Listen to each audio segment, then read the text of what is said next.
you're training your puppy, it is really beneficial to build a relationship with your puppy so that they are happy to connect with you and focus with you.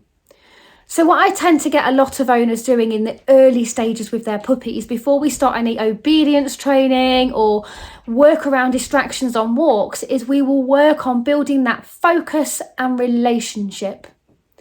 There are 4 exercises that I'm going to go over next that you can practice to build that connection.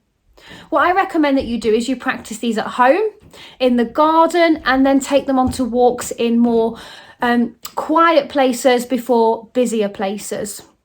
If you're not going out on walks yet with your puppy, a brilliant thing to start with them before you start going on walks. The first exercise we're going to look at is eye contact. What we want our puppies to do is to voluntarily check in on us more regularly. The more they're looking towards us, the more focus we're going to have with our puppies. Check-in work would also have lots of benefits for your loose lead walk training, and it would also be beneficial for when you start work around distractions in the future. And we will go over all of this on another video. So to start the check-in work, you're going to pop a few treats onto the floor, and this will just distract your puppy away from looking at you. You're then going to simply wait for your puppy to look towards you. And what you ideally want is your puppy looking chest height upwards. When they do this behaviour, you're going to mark this with your verbal marker, such as good or yes, or you can use a clicker if you're doing so. You're then going to reinforce your puppy by placing the treats onto the floor. What this will also do is reset your puppy again from looking away from you, and then it gives you the opportunity to reinforce eye contact again once they finish the treats. If your puppy is looking away or not looking towards you, just wait, okay? At some point, they will likely offer that behaviour. Good boy. Wowee. What you want to make sure you're doing during this training is that your treats are not in your hand and that you don't have your hand in the treat pouch, because we don't want puppy just looking towards us because they can see the treats. So the next exercise is simply an enhancement from the first one.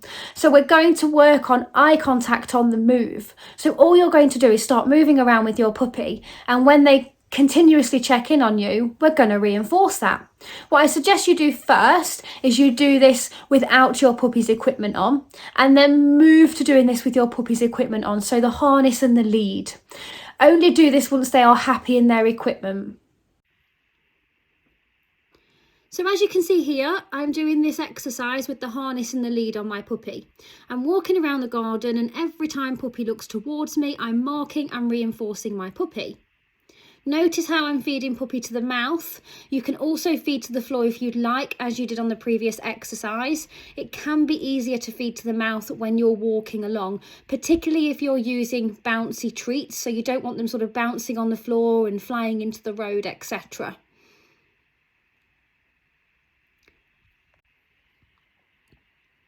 So here's an example of me taking this on my walk with my puppy. All the foundation work was done inside first, and puppy's already checking in on me on his first few walks by simply doing all of that foundation work first. As you can also see, look how well he's walking on the lead by simply working on this check-in work alone.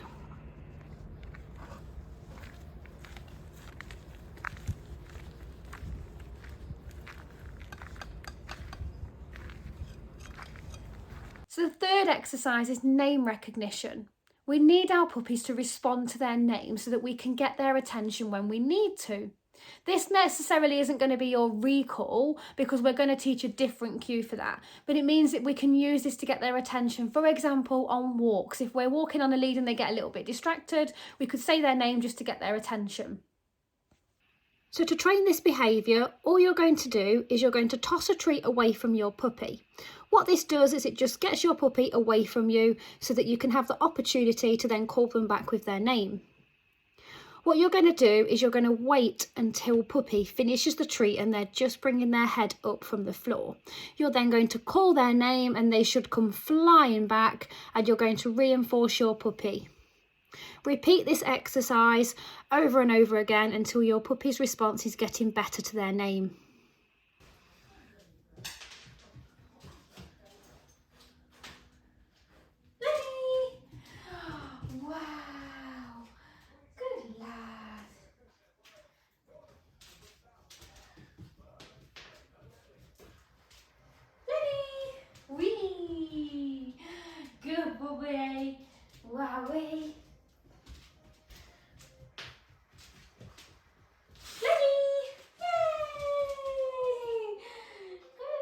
The fourth exercise is the follow me game.